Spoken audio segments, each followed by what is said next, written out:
Hello everyone, today I'll show you how to apply layer override on your PDF file using Adobe Acrobat Pro DC. Open your PDF file with Adobe Acrobat Pro DC. Select file option and select open.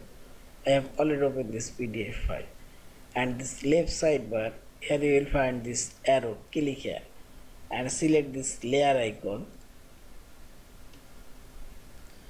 Now click on this layer and select and right click for your mouse cursor and select properties.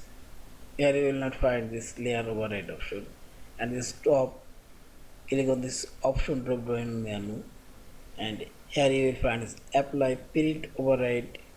You can apply export override and this apply layer overrides. Click here apply layer overrides and see this layer override now apply. You cannot honor of this I option and so on. Yeah, and finally select this file option, save or save as a PDF file. Thank you for watching. Please subscribe, like, share and comments.